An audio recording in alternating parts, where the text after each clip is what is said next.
오늘 말씀의 제목을 한 번 더 따라하겠는데요. 한 번 다 같이요. 어렵고 힘들어도 감사하며 살리라. 저희 교단 총회장이신 유정호 목사님이라고 계십니다. 목사님의 아버님이 평생을 개척교회, 또 섬교회, 또 시골교회에서 이렇게 평생을 헌신하신 분이신데요. 전라남도 진도에 있는 그 아주 시골 교회를 개척하셔서 이렇게 목회하시고 또 그러셨던 분이십니다. 아버님께서 이제 돌아가시기 전에 유정호 목사님이 아직 목회를 시작하기 전이었는데 하루는 목사님을 부르시더니 유언으로 어마어마한 유산을 남기신 거예요. 평생을 시골에서 목회하고 섬에서 목회하신 분인데 마지막에 아들한테 한번 심히 이렇게 대고 가셨답니다. 아버님께서 소천하시기 전에 아들에게 내 보안은 하늘에 있다 그러시더래요. 예. 처음에는 그 이야기를 듣고 이게 뭔가 했답니다. 우리 아버지는 평생 무능력하게 그랬다 이런 생각도 들고, 아니 현금을 좀 주지, 아니 하늘에 보화가 있다니 그건 누가 말로 그 말을 못하나, 그런 섭섭함이 오고 그게 그렇게 여러분 마음이 어렵더랍니다. 근데 나중에 이제 목회자가 되어서 목회하면서 보니까 자신이 세상에서 가장 큰 부자더라는 거예요. 안주머니에 손을 넣고 저한테 그래요. 손을 넣고 맨손을 꺼내시면서 보이냐고. 자기는 백지수표를 가지고 산다고. 세상에서 내가 가장 부유하다. 목회하면서 보니까 내 보안은 천국에 있다. 아버지께서 하신 말씀이 무슨 말씀인지 알겠더라. 내 아버지의 것이니까 필요할 때마다 가져다 쓰면 되는 겁니다. 필요하면 구하시면 되는 겁니다. 우리가 세상에서 가장 부자인 거죠. 그게 믿어지면 가장 부자인 거죠. 백지수표 들고 사는 거죠. 한번 다 같이 해봅시다. 내 보안은 천국에 있다. 믿음의 눈을 떠서 보면 정말 감사할 일이에요. 달라진 거예요. 우리가 달라진 거예요. 우리의 신분이 달라진 거예요. 거듭난 거예요. 중생한 거예요. 새 사람이 된 거예요. 믿음의 눈으로 보면 우리가 얼마나 크게 용서받고 사는지 보게 되는 거예요. 우리가 얼마나 참담한 죄인입니까? 그런데 우리가 용서받고 살았다. 이게 보이는 거예요. 믿음의 눈을 뜨고 보면 우리가 얼마나 사랑받는 사람인지 보이는 거예요. 얼마나 존귀한 사람인지. 감사할 게 없었던 게 아니에요. 가만히 생각해 보면 늘 감사할 것은 있었어요. 오늘 말씀을 준비하면서 엄청난 걸 깨달았어요. 충격적인 걸 깨달았어요. 그건 뭐냐 하면 내가 아무리 어려워도 감사하며 살아야 된다는 거예요. 아무리 어려워도 감사하며 살아야 한다는 거예요. 그것이 살 길이라는 겁니다. 오늘 함께 읽은 말씀의 배경은 골로새 교회입니다.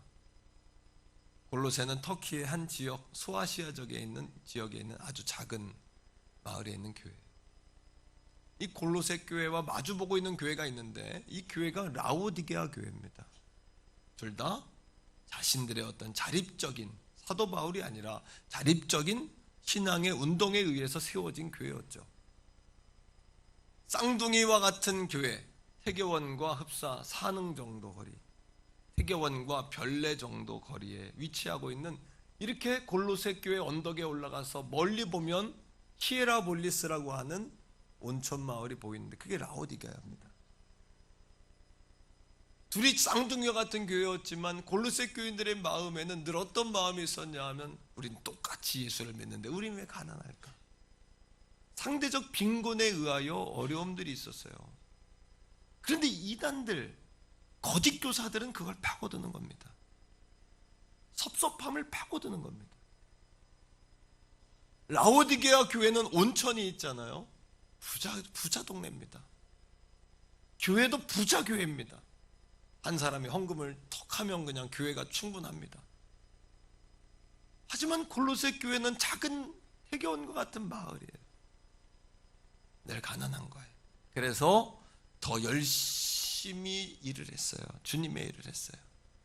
하지만 그 동기가 뭐였죠? 주님을 사랑하는 것이 아니라 그 동기가 뭐였을까요?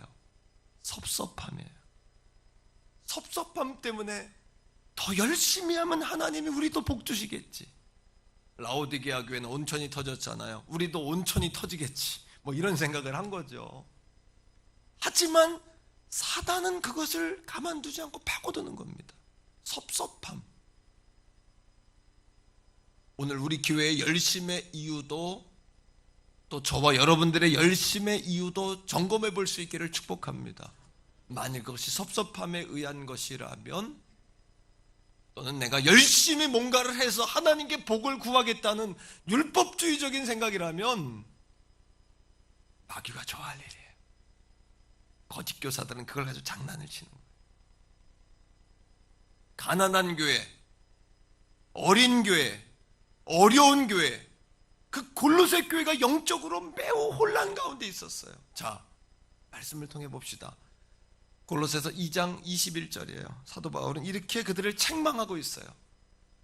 뭐라고 책망하냐 보십시오. 자, 2장 21절입니다. 다 같이 20절부터 21절에 20절부터 시작. 너희가 세상의 초등학문에서 그리스도와 함께 죽었거든 어찌하여 세상에 산 것 같이 규례에 순종하느냐. 아직도 초등학문에서 벗어나지를 못하는 거예요. 열심히 해야 주님이 만족하신다. 열심히 우선순위가 되는 이상 하나님을 기쁘시게 할 수 없어요. 하나님이 좋아서 열심히 돼야 돼요. 이 순서가 바뀌셔야 돼요, 여러분. 하나님이 좋아서 예배가 되셔야 돼요. 하나님이 좋아서 여러분 기도가 되셔야 돼요. 하나님이 좋아서 예물도 드리셔야 돼요. 그게 아니라 열심으로 내가 뭔가를 얻을 수 있다. 잘못된 율법주의란 말이에요. 잘못된 신앙이란 말이에요. 순서가 바뀌셔야 돼요. 21절, 바울은 그들을 이렇게 책망합니다. 오늘 우리에게 하는 책망과 똑같아요. 시작. 붙잡지도 말고 맛보지도 말고 만지지도 말라. 한 번 더 따라합니다. 붙잡지도 말고 만지지도 말고 맛보지도 말라. 예수로 시작한 그 교회가 사도 바울이 와서 개척하지도 않았음에도 불구하고 빌레몬이라는 평신도의 집에서 에바브로라는 평신도 지도자가 시작한 그 교회가 복음이 퇴색되고 예수가 작아지고 인간적인 열심과 인간적인 열정과 섭섭함에 의하여 교회가 라오디게아 교회와 경쟁하며 가고 있을 때 거짓 교사가 틈을 타 그들을 초등학문으로 흔들어 율법주의에 매이게 하고 영적인 자유함을 갖지 못하게 하는 그때에 사도 바울이 만지지도 맛보지도 그들과 함께 하지도 말라고 그들을 책망하고 있는 거예요. 그리고 그들에게 이렇게 이야기합니다. 다 같이 한번 따라합시다. 믿음에 굳게 서서 감사함이 넘치게 하라. 믿음에 굳게 서서 예수 그리스도에게 굳게 서서 오늘 이 아침 우리에게 하는 이야기예요. 여러분, 열심에 굳게 서고 섭섭함에 굳게 서는 것이 아니라 예수 그리스도를 믿는 그 믿음에 굳게 서서 감사가 넘치도록, 할렐루야, 이것이 주님의 일의 동기가 되어야 된단 말이에요. 그것이 그들에게 태색이 됐단 말이에요. 오늘 제가 이 말씀 배경을 이야기하는 이유는요, 어쩌면 우리에게도 도무지 감사가 회복되지 않는데 그 이유를 알지 못하는 누군가를 위하여 드리는 말씀이에요. 왜 내게 감사가 회복되지 않을까? 왜 내게 신앙이 회복되지 않을까? 라는 그런 고민 가운데 있는 여러분들을 향해 드리는 말씀이에요. 왜요? 동기가 잘못된 거예요. 여러분, 골로새서 2장 6절로 가보세요. 자, 바울이 2장 6절에서 이렇게 이야기합니다.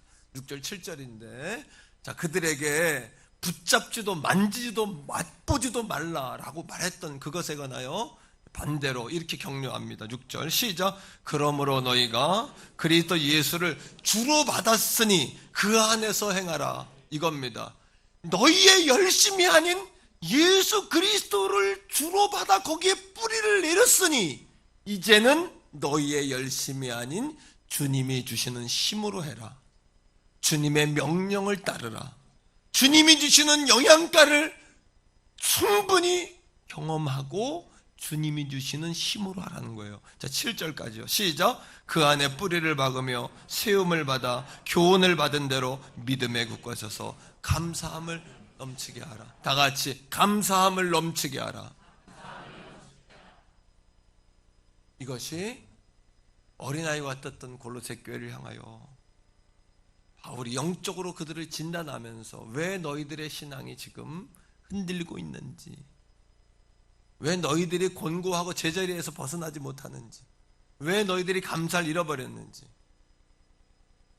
너희들의 뿌리가 땅에서 뽑혀있지 않냐, 너희 뿌리가 땅에서 뽑혀있지 않냐, 그러면 점점 너희는 죽어갈 수밖에 없는 식물이라는 거예요. 어쩌면 오늘 이 아침에 우리가 예수 그리스도에게 뿌리를 내린 신앙이 아니라 예수 그리스도부터 떨어졌어요. 그리고 우리의 뿌리는 열심, 섭섭, 열정, 경쟁, 율법, 우리의 공로, 화려함, 외적인 것, 육신의 정욕, 이생의 안목, 보이는 것, 여기에 우리가 취하고 있기 때문에 가만히 생각해 보면 한번 물어봐요. 감사할 게 있나요, 없나요? 많지요? 한 번 더 물어봐요. 가만히 생각해 보면 답이 나와요. 흥분하지 말고 가만히 생각해 보세요. 감사할 것이 없었던 게 아니란 말이에요. 어릴 적 우리 할머님이 5분 거리를 30분을 걸어가실 정도로 다리를 질질 끌고 걸으셨어요. 다시 말하면 걷지를 못하신 거예요. 5분 거리를 30분을 걸어갔어요. 그러면 손주인 저는 주일이면 할머니 성경 가방을 내가 들어요. 그리고 할머니 손을 잡고, 할머니 한쪽은 지팡이, 한쪽은 내 손, 한쪽은 난 가방, 할머니를 모시고 교회 가는 게 제 일이었어요. 학생부 예배를 드리고 와서 할머니 손을 잡고 또 교회를 가는 거예요. 그때 우리 할머니 5분 거리를 30분을 가면서 그 입술에서 하셨던 고백이 주일 아침이면 늘 내 마음을 울려요. 하나님 감사합니다. 아버지 감사해요. 감사합니다 하나님. 강로가 고맙다. 고맙다. 하나님 감사합니다 하셨다. 80세가 넘어 대장암에 걸리셨는데 나이 연세가 많아 수술을 못했어요. 진통제 매달 먹고 날마다 그 통증을 견디시면서 마지막 하셨던 그 고백이 내 귀를 굉장히 울려요. 하나님 감사해요.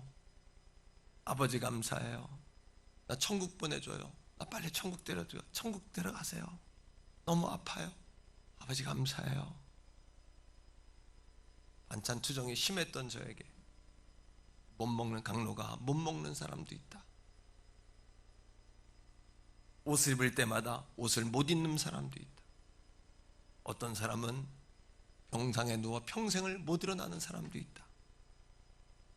감사해야 된다. 하나님 감사합니다. 아버지 감사합니다.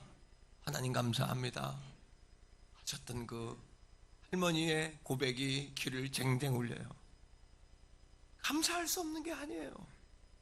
감사할 것이 없는 게 아니에요. 언제나 우리는 늘 감사할 것이 있었어요. 가만히 생각하면 감사할 게 너무나 많아요. 가만히 생각해 보세요. 감사할 게 너무나 많아요. 그러나 오늘 이 아침에 나는 감사와 상관이 없다 하며 오신 분도 계실 겁니다. 나는 감사와는 상관이 없다. 오늘 말씀을 딱 들으면서 목사님 나는 감사가 없어요. 난 감사와 상관이 없어요. 그런 사람이 있을 수도 있어요. 하지만 영적인 눈이 떠지면, 믿음의 눈이 떠지면 다시 보기 시작하는 거예요. 달라지는 거예요. 이스라엘 백성들이 민수기 21장 5절에 이렇게 고백합니다. 하나님 앞에 이렇게 고백합니다. 백성이 하나님과 모세를 향하여 원망하여 어찌하여 우리를 애굽에서 인도해 이 광야에서 죽게 하는가. 하나님이 포로되었던 200년 이상 포로되었던 그들을 애굽 땅에서 구출했어요. 근데 이스라엘 백성들은 하나님에게 뭐라 그러냐면 왜 우리를 애굽 땅에서 나오게 하여 이 광야에서 죽게 하냐고. 억하소리도 이런 억하소리가 어디 있습니까? 하나님의 역사에 관하여 이렇게 정면으로 도전할 수 있는 겁니까? 하나님 왜 나를 예수 믿게 해서, 왜 내게 주님 사랑 알게 해서, 하나님 왜요? 왜 나를 구원했냐고 이렇게 말하는, 어쩜 우리와 같은 거 아니에요? 나를 구원하고 내게 직분을 줘서 나를 왜 이렇게 불편하게 하냐고, 나를 힘들게 하냐고, 내 어깨를 이렇게 무겁게 하냐고 하나님께 말하는 저 여러분들의 모습이 아닐까요? 심지어는 이렇게 이야기합니다. 이곳에는 먹을 것도 없고 물도 없도다.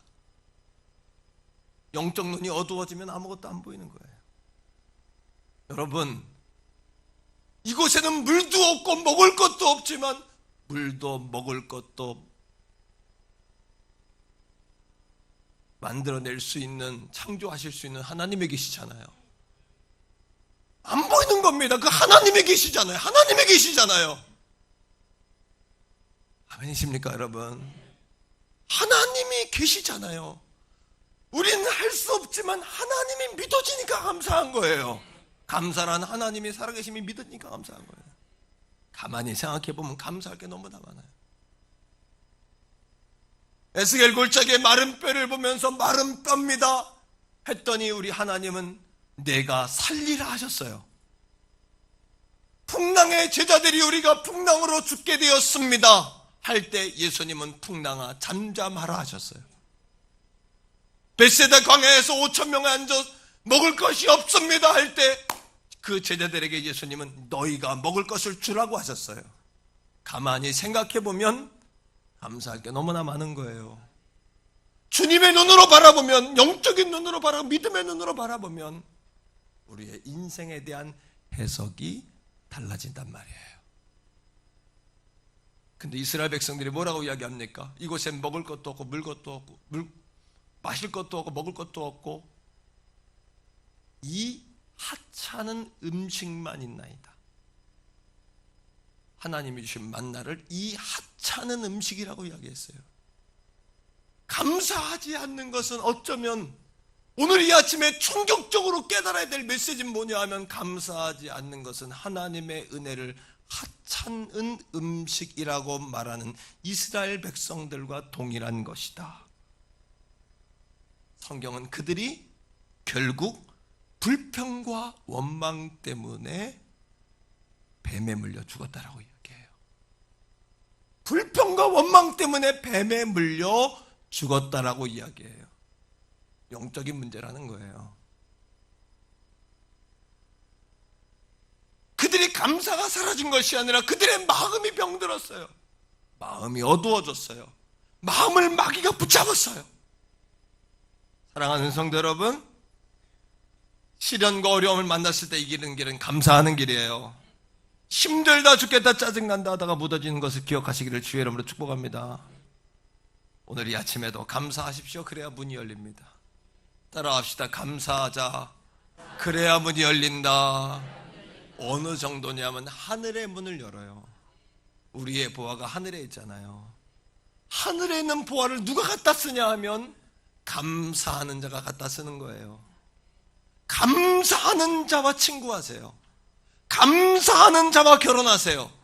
좋은 신랑감 감사하는 자예요. 감사하는 자와 가까이 하세요. 감사하는 직원을 뽑으세요. 감사하는 부모님이 되세요. 감사하는 신부가 되세요. 좋은 사람을 찾습니까? 감사하는 사람이에요. 왜요? 그 사람은 문을 열어요. 시편 100편 4절에 보니까 감사함으로 그 문에 들어간다라고 이야기해요. 그 문에 들어간다. 감사함으로 하늘의 문이 열리고 그 문으로 우리가 들어가요. 감사할 때 하늘의 보화의 문이 열려요. 감사할 때 태의 문이 열려요. 감사할 때 삶의 문이 열려요. 감사할 때 동굴의 문이 열려요. 감사할 때 여러분들이 직면해 있는 문제의 문이 열리는 줄로 믿습니다. 감사가 예배니까요. 이스라엘 백성들과 똑같은 상황에 있었던 누군가가 있었어요. 이스라엘 백성들은 애굽에 출애굽하여 광야에 나가 있었지만 이 사람들은 노예로 바벨론에 끌려간 다니엘과 세 친구예요. 똑같이 불평할 수 있는 상황이에요. 잘 보세요. 우상에게 절하지 않고 왕에게 절하지 않았다는 이유로 불구덩이에 들어가게 됐어요. 감사할 일이에요? 불평할 일이에요? 우리 같으면 불평정도가 아니라 예수 믿어 망하게 됐다라고 당장 교회를 끊을 거예요. 남편들은 열심히 기도하는 아내들을 조롱하기 시작할 거예요. 예수 믿으면 복 받는다며, 예수 믿으면 잘 된다며 라고 당장 손가락질하기 시작할 거예요. 하지만 그 세 친구가 사드락 메삭 아벳느고가 뭐라고 이야기하냐면 왕에게, 느부갓네살 왕에게, 나는 왕에게 절하지도 않고 신상에 절하지도 않겠습니다. 우리 하나님이 우리를 반드시 구하실 것입니다. 그러나 그리 아니하실지라도 나는 당신에게 절할 수 없습니다. 우상들에게 절할 수 없습니다. 따라합니다. 그리 아니하실지라도, 한 번 더, 그리 아니하실지라도. 감사할 때 기적이 나요. 불구덩이에 들어갔는데 느부갓네살 왕의 눈으로 보니까 사드락 메삭 아벳느고 세 사람이 들어갔는데 한 사람이 더 돌아다녀요. 한 사람이, 느부갓네살 왕이 눈으로 보고 그의 입으로 고백하기를 신의 아들과 같은 저는 누구냐라고 이야기하는 거예요. 분명히 세 사람이 들어갔는데 신의 아들과 같은 저 한 사람은 누구냐는 거예요. 하나님이 보낸 천사 아니겠습니까? 사드락 메삭 아벳느고는 불구덩이에서 구출되어지고 왕에게 높임을 받아 그 나라의 지도자, 높은 관직에 오르게 되는 겁니다. 감사는 불구덩이 가운데에서도 문을 열어요. 감사는 죽음 앞에서도 문을 열어요. 감사는 환난 앞에서도 문을 열어요. 감사는 굳어진 그 이방의 왕의 마음의 문도 여는 거예요. 감사하면 여러분 생업의 문이 열려요. 감사하면 손님의 문도 열려요. 할렐루야. 오늘도 감사하면 불구덩이의 문이 열리는 거예요. 그렇게 믿으시기를 주의 이름으로 축복합니다. 사랑하는 성도 여러분, 우리가 따라가야 될, 쫓아가야 될 길이 있어요. 그 길은 성공이 아니라 감사의 길이에요. 다시 한번 따라합니다. 성공이 아니라 감사의 길이다. 성공을 따르면 평생 감사하지 못해요. 하지만 감사하면 성공할 수 있어요. 미국 사람들이 가장 존경하는 위대한 코치라고 부르는 존 우드라는 교사요 농구 코치였던 사람이 있습니다. 존 우드. 그 사람이 쓴 책 가운데 인생 코칭이라는 책이 있어요. 이 책들은 다 읽어보셔야 돼요. 젊은이들 특히 인생에 뭔가 성공을 갈망하는 사람이라면 누군가 다 읽어보셔야 돼요. 인생 코칭이라는 책이에요. 존 우드가 썼어요. 그 사람이 그 책에서 성공의 여러분 탑이라는 그런 공식을 가지고 사람들을 코칭하고 그리고 그 사람들을 하나님께 인도하는 아주 위대한 사람이에요. 그분이 성공에 관하여 두 가지로 기준을 제시합니다. 성공이 무엇인가? 첫 번째, 성공이란 이겁니다. 따라합니다. 다른 사람과 비교하지 말 것. 절대 성공은 상대적인 거지 누구보다 더 성공했다가 아니라 하나님이 우리에게 각자 주신 배움과 위치와 환경과 각자의 개성과 달란트에 따라서 성공의 기준이 다르기에 다른 사람과 절대 비교하지 말라는 거예요. 다른 사람과 비교하면 절대 행복할 수가 없어요. 예를 들어 이런 겁니다. 우리 교회가 더 큰 교회랑 비교하면 늘 우리 교회는 자격지심, 컴플렉스. 작은 교회랑 우리 교회를 비교하면 쓸데없는 교만, 불필요한 교만. 우리 교회는 우리 교회대로 오늘 최선을 다해 하나님을 예배하는 거예요. 우리 교회는 우리 교회대로 여기서 하나님을 깊이 있게 만나는 거예요. 오늘 여기서 우리는 하나님을 만나고, 저와 여러분은 오늘 여기서 하나님을 만나고 하나님을 찬양하는 데 가장 큰 가치를 두는 거예요. 어느 교회보다 더 예배를 잘 드렸다가 아니라 하나님을 만나는 거예요. 오늘 두 번째는 이겁니다. 한번 따라합니다. 언제나 당신이 할 수 있는 최선의 존재가 되라. 내가 할 수 있는 최선의 존재가 되는 것이 성공의 기준이라고 이야기합니다. 그리고 인생 코칭이라는 그 책에서 한 짧은 시를 소개하는데, 그 시에는 성공의 정의가 나오고 있어요. 잘 들어보세요. 하나님 앞에서 한 사람이 무릎을 꿇고 고백을 한다. 하나님, 저는 실패했습니다. 그리고 그 남성이 울부짖기 시작했다. 그때 주님이 그에게 말씀하셨다. 너는 최선을 다했다. 그게 바로 성공이다. 최선을 다한 것이 성공이라는 거예요. 아멘입니까, 여러분?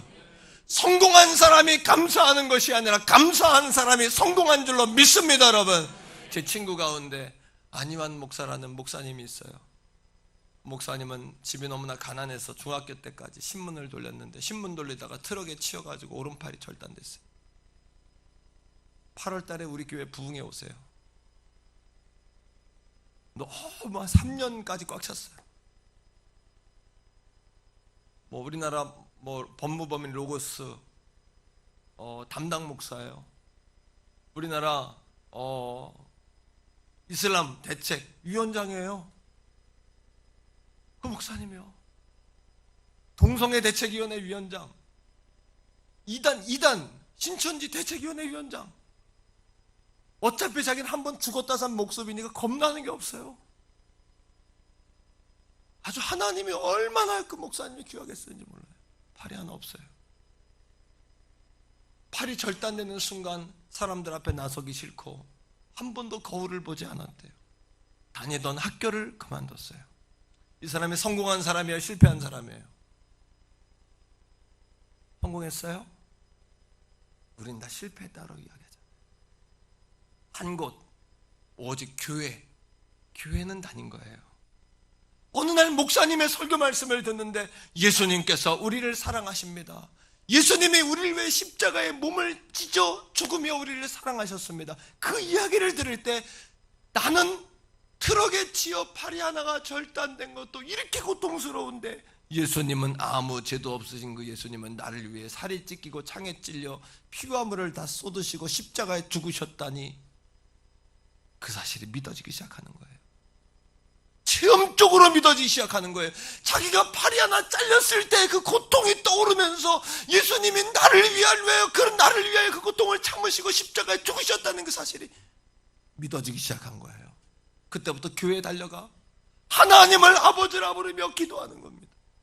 그리고 눈물이 솟구쳐 올라 밖으로 폭발돼 터져 실컷 울고 집에 돌아가고 1년을 그렇게 하는 가운데 어느 날 성령의 불이 임했어요. 뜨거워지기 시작했어요. 방언이 터지기 시작했어요. 그리고 그 순간부터 더 중요한 것은 자신의 인생이 달라졌다는 거예요. 마음의 상처가 치료되니까 사람들의 시선이 부담스럽지가 않아요. 학교에 복학하게 되었어요. 대중목욕탕에 가기 시작했어요. 거울을 보고 옷매무새를 다지기 시작했어요. 자기가 팔이 하나 절단된 청소년이지만 예수님이 나와 함께 하시니 괜찮다는 생각이 들기 시작하는 거예요.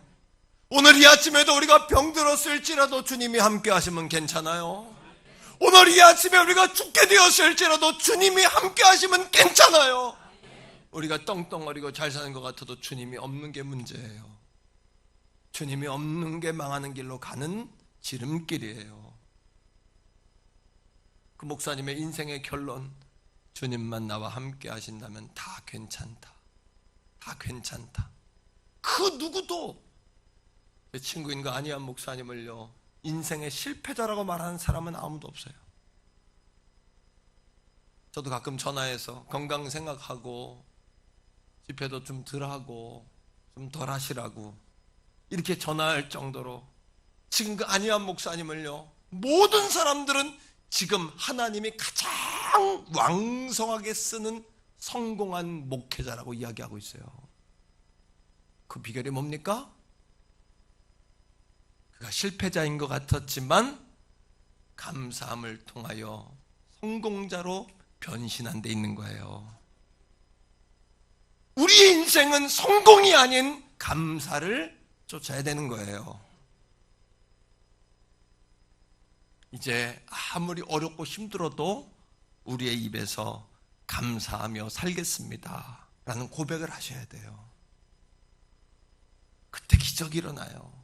오늘 이 아침에 감사의 마음이 솟구치지 않는 분이 있다면 하나님, 내가 망하게 되었습니다 고백하셔야 돼요. 내가 죽게 되었습니다 고백하셔야 돼요. 오늘 사도 바울은 그 어리고 문제가 많았던 골로새 교회를 다시 회복시키며 세 가지로 그들에게 감사할 것을 명령하고 있어요. 이 세 가지에는 감사의 명령과 더불어 어떻게 우리가 감사할 수 있는가를 말하고 15절입니다. 15절의 말씀을 3장 15절의 말씀을 다 같이 읽어요. 다 같이 읽습니다. 시작. 그리스도의 평강이 너희 마음을 주장하게 하라. 너희는 평강을 위하여 한 몸으로 부르심을 받았나니 너희는 또한 감사하는 자가 되라. 첫째, 우리가 마음에 주님의 평강이 우리를 지배하셔야 돼요. 그러면 주님과 싸움을 그치세요. 주님과 더 이상 다투지 말란 말이에요. 그리고 주님 앞에 항복하세요. 주님의 통치하심을 받아들이세요. 그리고 주님께 맡겨드리세요. 컴플렉스, 자격지심, 혈기, 분노, 자존심, 두려움, 낙심 다 그분에게 드리세요. 그분이 우리 주인이시니까요. 그때 감사가 나오는 거예요. 두 번째입니다. 16절 다 같이 읽습니다. 시작. 그리스도의 말씀이 너희 속에 풍성히 거하여 모든 지혜로 피차 가르치며 권면하고 시와 찬송과 신령한 노래를 부르며 마음으로 하나님을 찬양하고. 그리스도의 말씀이 너희 속에 풍성히 거하여. 여러분, 하나님의 말씀이 선포됐죠? 그때 마귀는 여러분들의 마음에 가라지를 같이 뿌려요. 사랑하는 성도 여러분, 하나님의 말씀이 풍성히 거해야 돼요. 하나님의 말씀이 풍성히 거해야 돼요. 분노도 섭섭함도 경쟁심도 주님의 일에 동기가 되어서는 안 돼요. 모양은 똑같은 것 같아요.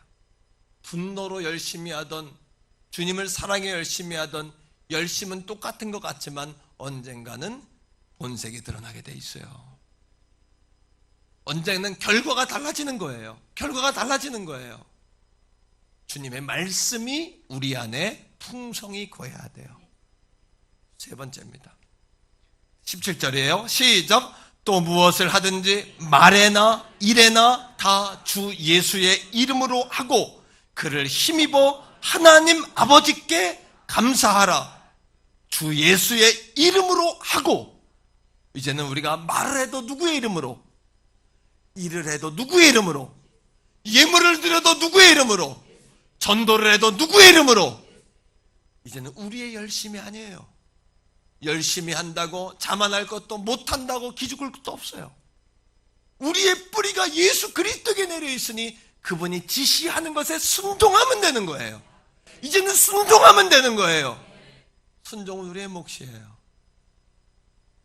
내가 열심히 하려고 하면 넘어지게 돼 있어요. 그저 순종하며 따르는 거예요. 그저 순종하며 따르는 거예요. 오늘부터 우린 미리 감사하며 삽시다.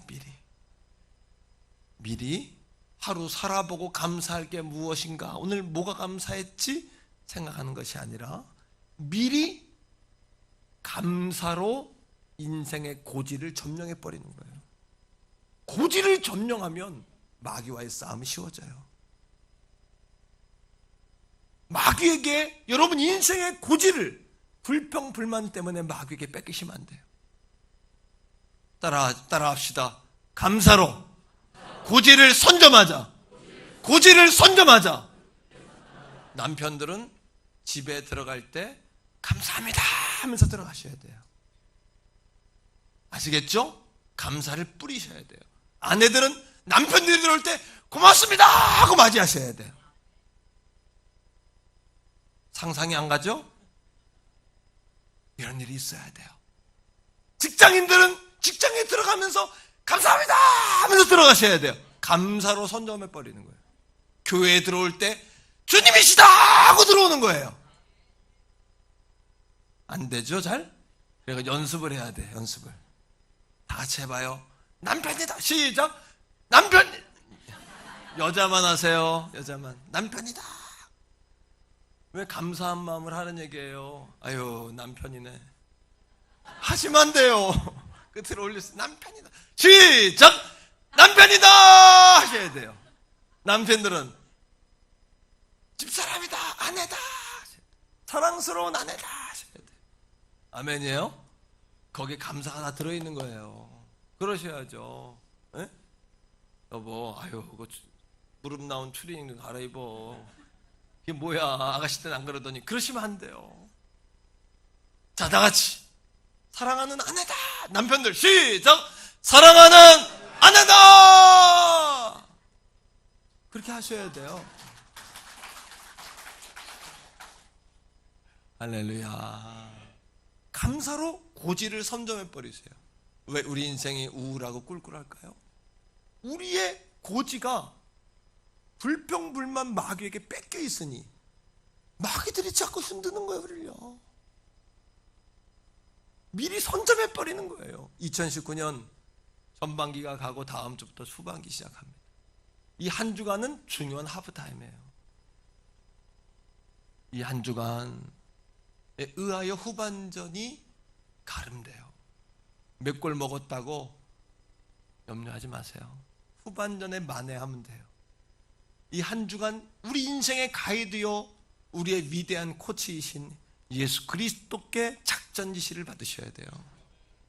아니요, 우리 인생이 얼마 남았는지 모릅니다. 그죠? 하지만 이 한 주간 5일간의 특세, 특별한 새벽 기도를 통해서, 특별한 기도의 기간들을 통해서 어떻게 해요?